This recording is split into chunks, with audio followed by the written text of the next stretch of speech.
McKenna, dark fantasy artist and illustrator, and today this is going to be no script, quick, unstructured. I don't know, it's just something that I feel very strongly about, because there's this discussion over on Blue Sky right now, about people defending AI use for folks who don't have a natural talent and aptitude for the arts, for drawing. And there's especially this one girl that got, on my feet, and some of the words she used kind of made me really sad, because she considers learning art hazing, and she says that she tried learning how to draw before, and she tried learning it the proper way, and that's already something that makes me raise my eyebrows. I'm like, oh, the proper way, huh? And I imagine, because she mentioned doing still life drawings of plants at a later point, that she probably thinks that the academic way to draw is the proper way to do so. And the reason why this makes me so sad is that she clearly wanted to draw, but has this rigid idea of what that means, and what she has to do to be allowed to draw, and that really has kept her from succeeding. And again, that just makes me sad, because that's not how you learn how to draw. Drawing should always come from a place of love.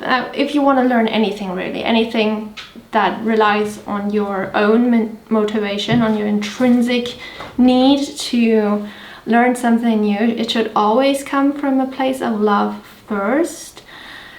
And that's how you start. You don't know anything, but you want to draw something so badly that you're gonna try anyways, right? You start by drawing the things you really love to draw, and ideally you start at an age where you don't care about whether or not you're any good. But even as an adult, you have to love it so much that you don't care whether or not you're any good. You have to just do it, and you keep at it, you keep drawing the things you love until you're getting better, and until you're starting to feel frustrated with how you're not quite good enough, and then you start to learn about the fundamentals, right? Composition, perspective, color theory, all that stuff, okay? But you start with the stuff you love. You start drawing the stuff you love. There are also so many ways you can draw, so many styles you can work in. You don't even have to aim for realism. You can just decide to work in a more abstract style, or to draw in a cartoony style. It doesn't matter. You can even decide that drawing isn't for you, and you end up doing collage work, or you work with photography. You have all these options available to you. Speaking about myself, if I had needed to go through years of drawing boring stuff I'm not interested in, I would have given up on art.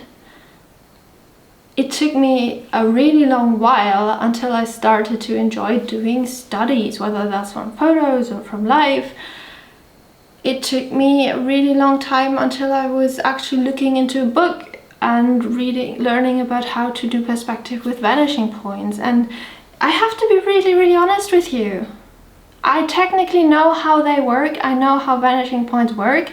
But if I have to construct a scene with multiple vanishing points, I'm out of here. I don't do it. I just kind of draw what looks good to me and kind of hope that works. I mean, if you look at my art, you might notice that all the houses I draw are from the front, so I don't have to deal with perspective because that's not what I'm good at, and I don't really practice it because I'm not interested in it. When I was starting art school, my drawing teacher, and I'm gonna paraphrase him here because my memory isn't that good, but my drawing teacher, he's interested in technical stuff like drawing tanks and cars and airplanes objects and all this stuff. And he told me I could teach you all this stuff. I could, because I'm good at it, but there is no point if you are not interested in it as well.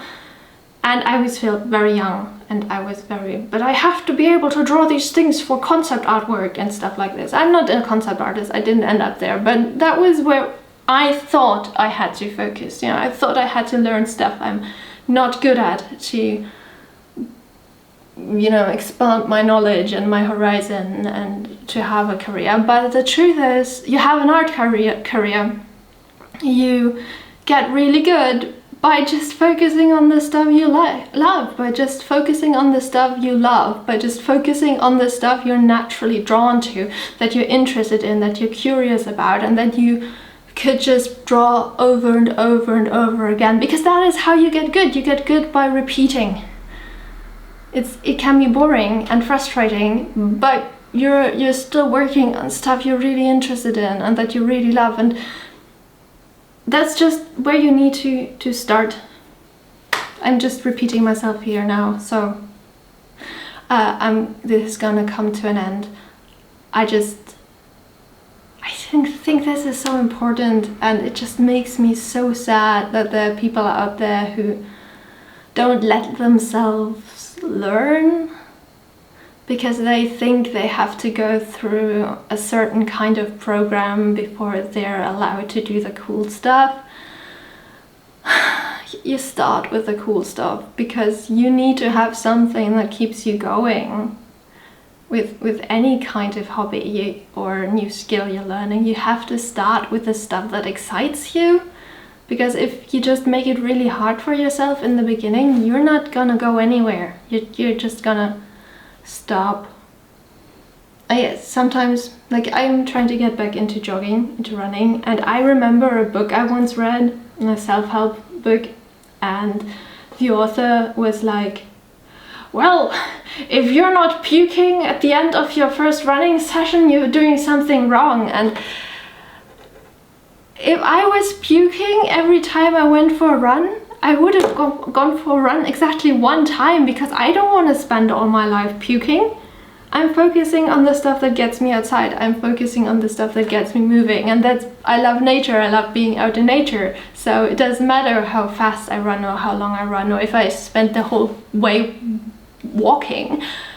As long as I go outside and I enjoy nature, and as I get slowly better and better and more fit, I will start to enjoy the running more, right? Because I'm better at it.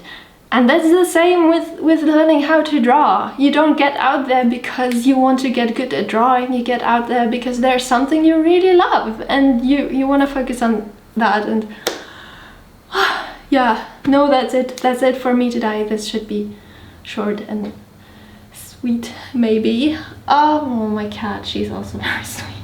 Oh my god, she's so cute. She's sleeping in the sun and you can't see her. You're poor people. You're cute. You're the cutest, my sweet. Cutest. Okay, I just hope that you all find something you really love and enjoy and can get obsessed about, whether that's something to do with art or something else. Aww, something else in your life. I hope there is something and that you're following it, and don't get confused by people telling you about the right way to do things or anything. The right way to do is always the way that keeps you going, because we're doing it for love. Anyways, bye. Have a lovely day.